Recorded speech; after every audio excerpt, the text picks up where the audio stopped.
empate indigesto, né? Mesmo sem torcida, um empate 1-1 contra a equipe de Santa Fé em casa. Detalhe que você agora, em relação ao tratando de Libertadores, tem que vencer os jogos fora, 2 jogos, contra Santa Fé na Colômbia e contra o River Plate na Argentina, e em casa já com a torcida, que ajuda muito o Emelec. Mas antes disso tem o América Mineiro sábado. Como é que você vai fazer essa transição em relação a esses jogadores, botar na cabeça em relação à vitória, e principalmente Libertadores, já que o Flamengo há muito tempo não se classifica para as oitavas de final? Boa noite, Maurício. Boa noite.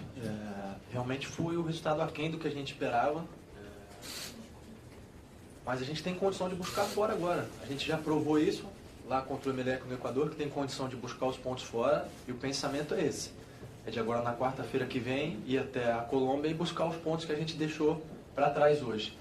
Em relação ao América, a gente vai esperar o elenco se reapresentar, para ver como é que os atletas vão se reapresentar, a condição de jogo, para poder decidir a equipe que entra em campo no sábado, mas o pensamento é de vitória, como tem que ser sempre. Qual é a explicação para o Flamengo não ter saído daqui do Maracanã hoje com a vitória? Olha, eu acho que se houvesse uma resposta simples, como você está colocando, seria muito fácil. Acho que tem vários fatores que contribuíram. A gente começou bem o jogo, fizemos o gol, estávamos tendo domínio. Uma infelicidade num erro, a gente acabou tomando o gol e acho que a equipe se perdeu um pouquinho depois disso. A gente tentou acertar no vestiário. Eles voltaram ainda mais fechados no segundo tempo. Tanto é que o Diego Alves fez, acho que uma defesa num chute de longe só. A gente conseguiu ajustar as coisas para não sofrer os contra-ataques, que era a proposta deles, e tentar criar chance de gol. Não criamos como nós esperávamos criar, mas tivemos chance de gol. E acabamos que não fizemos os gols, e aí o resultado foi esse que, como eu disse, é aquém do que a gente esperava. Boa noite, Maurício. O Santa Fé é um time que nessa Libertadores teve muitos bons resultados fora de casa. Se eu não me engano, ainda não perdeu fora de casa, incluindo esse jogo contra o Flamengo. Como você planejou uma estratégia ofensiva para poder combater esse time, porque você acha que, pelo menos no resultado, a estratégia não deu certo? Eu acho que a equipe que a gente entrou desde o início era uma equipe bastante ofensiva. E no início do jogo a gente demonstrou que ia para cima, que ia tentar definir o jogo. Eles vieram para jogar por uma bola e acabou que a gente acabou dando essa bola para eles, né? Erramos, eles fizeram o gol e depois se retrancaram. Como você disse, eles têm tido bons resultados fora no sentido de 2 empates, também não ganharam fora, né? Agora vamos ver qual vai ser a postura deles na Colômbia. A nossa postura vai ser de buscar o resultado, de buscar os 3 pontos. Boa noite. Boa noite. Queria que você comentasse um pouco qual que é o impacto prático que tem a ausência de torcida num jogo de portão fechado como esse no desempenho da equipe. Olha, afeta, é um ambiente diferente. Você não tem o torcedor te empurrando, não tem aquela motivação extra, sem dúvida nenhuma, isso faz falta. E fez falta.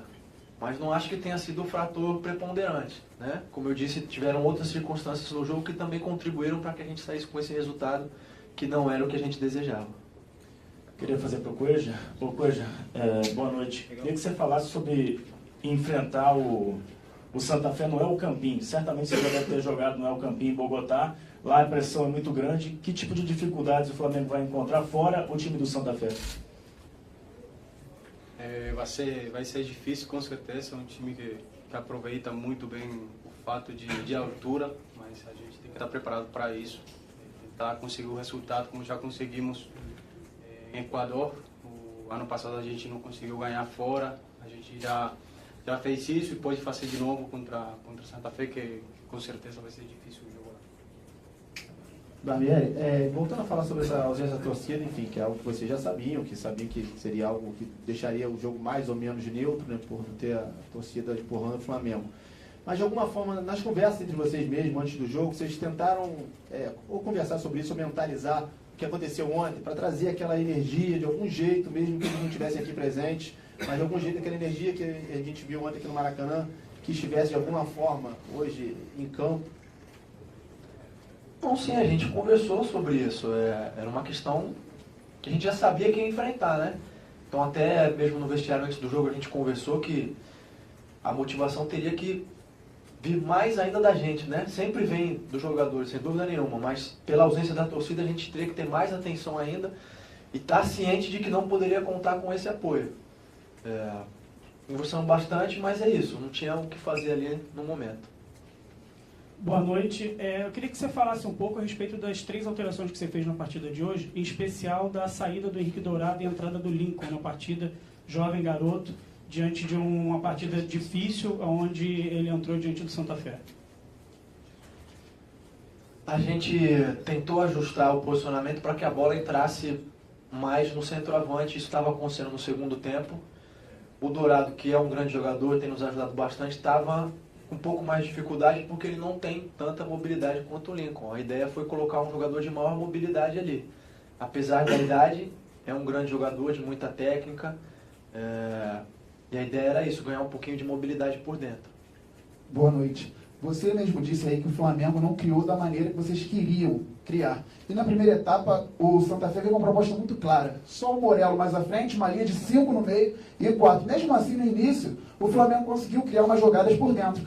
Onde se deu o defeito? Por que parou? O que o Flamengo não fez, ou o Santa Fé fez para isso acontecer?